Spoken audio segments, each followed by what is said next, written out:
Hello, good morning student. जैसा कि मैं 10th साइंस की सीरीज में आज मेरा 7वां लेक्चर है। तो आज हम क्या पढ़ाते हैं, वो रासायनिक समीकरण जो थी वो कंप्लीट कर चुका था मैं पोर्शन।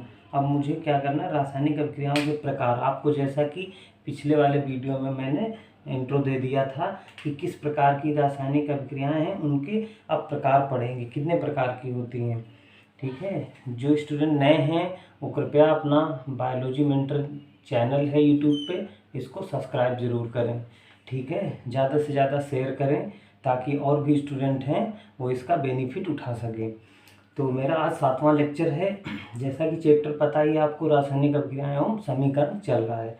अब हम फर्स्ट हाफ स्टार्ट करते हैं। फर्स्ट ऑफ ऑल, संयोजन या योगात्मक अभिक्रियाएं, इसको बोलते हैं कॉम्बिनेशन और एडिशन रिएक्शन।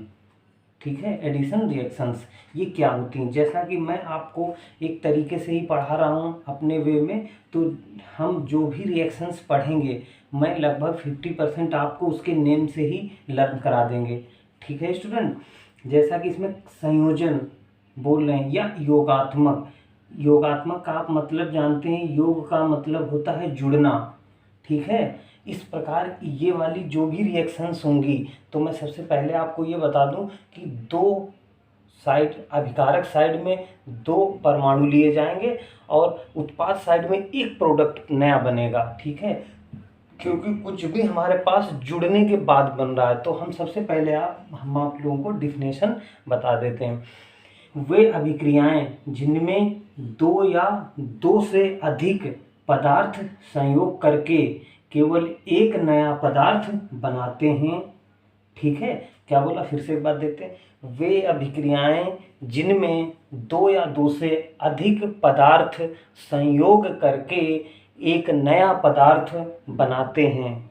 ठीक है, इसको क्या बोलते हैं, संयोजन या योगात्मक अभिक्रियाएं कहलाती हैं। तो ये तो मेरी फर्स्ट ऑफ ऑल हो गई डिफिनेशन। ये तो आपको लिखना ही लिखना और लर्न भी करना है अच्छे से। ठीक है, अब हमारे पास अगर ये डिफिनेशन लर्न हो जाती है तो उसके बाद में हम आते हैं उदाहरण। उदाहरण में क्या हुआ जैसे बताएं, उदाहरण नंबर फर्स्ट, गंधक जो कि सल्फर को बोलते हैं, को वायु में जलाने पर सल्फर डाइऑक्साइड क्या करते हैं, गंधक जो सल्फर होती है इसको वायु में जलाने पे, गंधक का मतलब सल्फर, ठीक है, एस हो गया, वायु मतलब ऑक्सीजन, जलाने पे क्या बनेगा, SO2। तो सिंपली रिएक्शन क्या होगी, S + O2 = SO2। तो अब देखते हैं, इन्होंने लैंग्वेज में बता दिया। तो बता रहे सल्फर डाइऑक्साइड गैस बनती है इस अभिक्रिया में गंधक तथा वायु, ठीक है, कि ऑक्सीजन का योग होता है। मतलब कह रहे हैं इस अभिक्रिया में गंधक का और वायु का योग हो रहा है।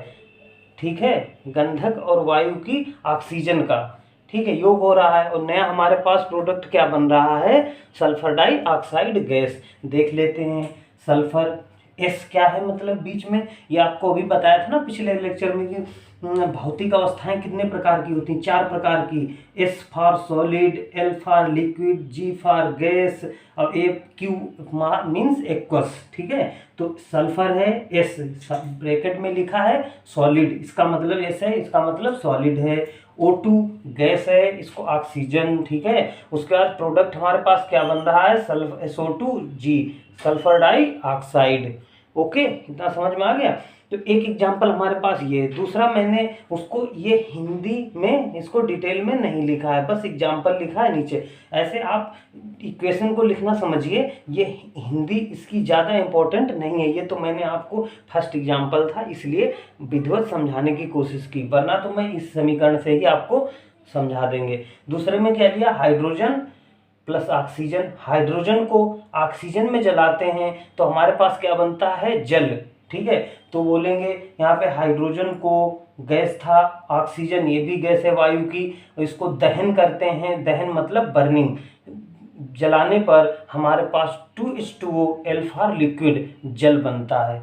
ओके, तो हमने क्या किया है, ये 2 रिएक्शंस यहाँ पे कवर किए हैं। तो आप देख लीजिए, डिफिनेशन पहले दे दी है, फिर फर्स्ट एग्जाम्पल को पूरा विधिवत समझा दिया है, उसका सेकेंड एग्जाम्पल को भी मैंने ले लिया है। अब आप लोग इसको अच्छे से लर्न करिए, इसको देखिए, जो भी डाउट हो आप लोग कमेंट में पूछ सकते हैं, फिर मैं इसका दूसरी रिएक्शन स्टार्ट करने जा रहा हूँ।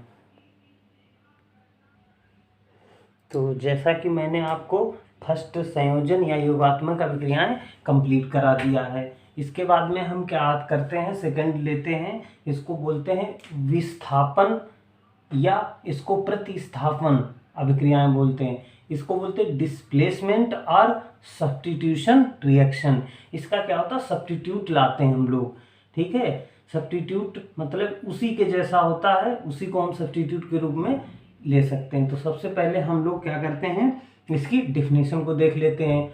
तो कह रहे हैं वे अभिक्रियाएं जिनमें किसी यौगिक के अणु के किसी एक तत्व का परमाणु अथवा परमाणुओं के समूह के स्थान पर, किसी यौगिक हो उसका एक तत्व का परमाणु हो या परमाणुओं का समूह हो, ठीक है, समूह के स्थान पर किसी दूसरे तत्व का परमाणु अथवा परमाणुओं का समूह आ जाता है, विस्थापन अभिक्रियाएं कहलाती हैं। इसको बोलते हैं डिस्प्लेसमेंट रिएक्शन, उसको उसके स्थान पे आ जाती हैं, उसे हटा देती हैं, इसी को बोलते हैं विस्थापन अभिक्रियाएं।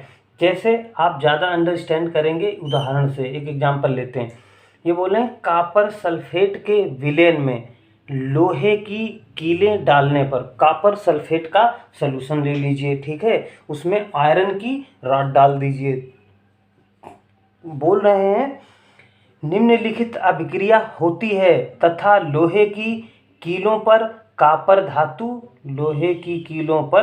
धातु जमा हो जाती है। देखते हैं, ये मैंने ले लिया कॉपर सल्फेट, ठीक है, ये कॉपर सल्फेट, उस पर आयरन, इसको लोहा या आयरन भी बोलते हैं, दोनों लिख दिया मैंने। उस पर क्या होता है, ferrous sulphate FeSO4 plus copper को तांबा भी बोलते हैं, सेकंड नेम जरूर याद रखेंगे, ठीक है, इसको बोल देते हैं। तो क्या हमारे पास आया, कॉपर सल्फेट के सॉल्यूशन में आयरन की रॉड डालने पर हमारे पास क्या होता है, आयरन के ऊपर सल्फेट जमा हो जाता है, यही बोल रहे थे, कॉपर जमा हो जाती है, आ जाती है अच्छे से। तो ये एग्जाम्पल होगा। दूसरा एग्जाम्पल मैंने ये लिया है, इसको लैंग्वेज नहीं दी है, मेथेन गैस है, क्लोरीन गैस है, सूर्य के प्रकाश में। अब इसमें क्या होता है, फ्री रेडिकल सब्स्टिट्यूशन होता है, वो आप लोग आगे की बात है नहीं जानेंगे अभी। तो इसमें क्या होता है, इसमें क्लोरीन एक जाके यहाँ पे जुड़ जाता है और एक H और यहाँ पे एक Cl बचा, ये मिलके HCl निकाल देते हैं, ये निकल गया हमारे पास। ओके, तो इसको अगर लैंग्वेज में देंगे तो बोलेंगे सूर्य के प्रकाश की उपस्थिति में इन प्रेजेंस ऑफ सनलाइट, ठीक है, बोल रहे हैं मेथेन तथा क्लोरीन की अभिक्रिया होती है। मेथेन ये हो गई, क्लोरीन ये, अभिक्रिया में मेथिल क्लोराइड इसको बोलेंगे, ठीक है, और इसको हाइड्रोजन क्लोराइड गैस यहाँ पे मेनली बोलेंगे, हाइड्रोजन क्लोराइड गैस, ये HCl जो है हाइड्रोजन क्लोराइड गैस के फॉर्म में बनती है हमारे पास। तो ये मेरे पास एक एग्जाम्पल हो गया दूसरा। अब इसके बाद में तीसरा एग्जाम्पल हम लेते हैं एथिल ब्रोमाइड, ठीक है, तथा यहाँ पे लिखना पड़ेगा जलीय KOH लेते हैं, एक्वस KOH लेते हैं, ठीक है। लेने के बाद में अभिक्रिया कैसे होती है, C2H5Br, इसको बोलते हैं एथिल ब्रोमाइड, ठीक है, KOH जलीय KOH लेते हैं, तो यहाँ पे क्या बनता है, एथिल एल्कोहल प्लस KBr बनता है, ठीक है। एथिल ये हो गया, OH लगा, OH तो बन गया एथिल एल्कोहल, यहाँ पे K पोटेशियम, Br ब्रोमाइड, तो हमारे पास क्या बन गया, पोटेशियम ब्रोमाइड। एथिल ब्रोमाइड की अभिक्रिया KOH के जलीय KOH के साथ कराने पर हमारे पास एथिल एल्कोहल प्लस KBr बन जाता है। तो अगर हम देखेंगे यहाँ पे इस अभिक्रिया में एथिल ब्रोमाइड के अणु में उपस्थित ब्रोमीन परमाणु, जो बोल रहे हैं इस एथिल ब्रोमाइड जो है, ये एथिल ब्रोमाइड है, इसमें उपस्थित ब्रोमाइड ब्रोमाइड अणु में ब्रोमीन, ठीक है, कि OH समूह द्वारा विस्थापित हो जाता है तथा यह एक विस्थापन अभिक्रिया है। कैसे? मैंने आपको बताया था, जो डिस्प्लेसमेंट होता है मतलब सब्स्टिट्यूशन होगा, सेम आयन का होगा। अब मैं यहाँ पे ब्रेक कर देता हूँ, ये हमारे पास माइनस, ये प्लस में ब्रेक होगा, ये हमारे पास प्लस में, ये माइनस में।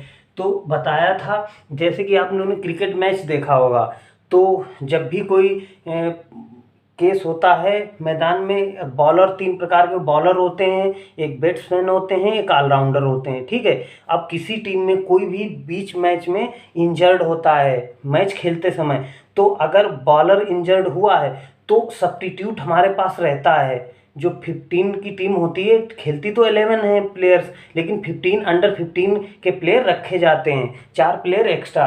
तो उसमें से वही प्लेयर होते हैं, एक ऑलराउंडर होता है, एक बॉलर होता है अच्छा सा, एक बैट्समैन होता है। अब देखा जाता है हमारी टीम में से इंजर्ड कौन हुआ है। अगर बॉलर इंजर्ड हुआ तो उसकी जगह पे बैट्समैन नहीं हम भेज सकते हैं, बॉलर ही सब्स्टिट्यूट के रूप में लाएंगे। अगर कहीं प्लेयर हमारे पास इंजर्ड हुआ है बैट्समैन, तो बैट्समैन उसकी जगह पे लाएंगे। अगर कहीं इंजर्ड हुए हमारे पास बॉलर, बैट्समैन और ऑलराउंडर, तो उसकी ऑलराउंडर की पोजीशन में जो भी टीम में अंडर 15 में होंगे हमारे पास, उनको दे दिया जाता है, खिलाने के लिए आ जाते हैं वो, रिटर्न हट करके, मतलब मैदान से उन्हें बाहर भेज दिया जाता अगर ज़्यादा ही दिक्कत हो जाती तो वही केस है यहाँ पे।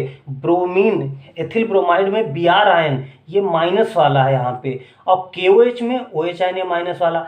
तो क्या होगा, ये यहाँ OH आएगा क्योंकि वो नहीं चेंज होना चाहिए, और ये Br कहाँ जाएगा, इसके साथ में।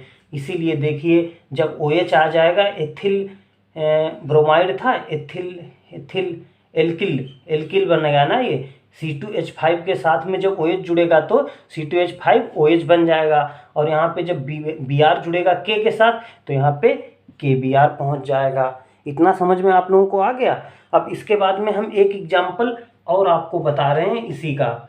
दूसरा एग्जाम्पल इन्होंने लिया है, 1 मिनट, इसको आप लोग लिख लीजिए, इसे नोट डाउन कर लीजिए, मैं इसे रब करने जा रहा हूँ, ठीक है। ऊपर रब कर दे रहा हूँ, यहाँ दिखाई दे रहा हो।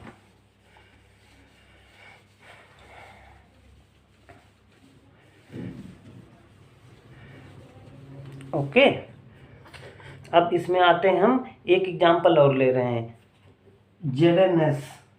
Zn जिंक, ये सॉलिड है, प्लस हमने क्या ले लिया, कॉपर सल्फेट, ठीक है। ये हमारे पास क्या रहता है, एक्वस फॉर्म में रहता है, एक्वस फॉर्म में रहता है। अब हम इसकी रिएक्शन कराते हैं। तो उस दिन आपको ये रिएक्शन में बता चुका था कि जिंक और कॉपर में ECS जो होती है, इलेक्ट्रोकेमिकल सीरीज में, कॉपर नीचे होता है, जिंक ऊपर होता है, तो ऊपर वाला नीचे को रिप्लेस कर देगा, तो जिंक के साथ में सल्फेट आयन आ जाएगा।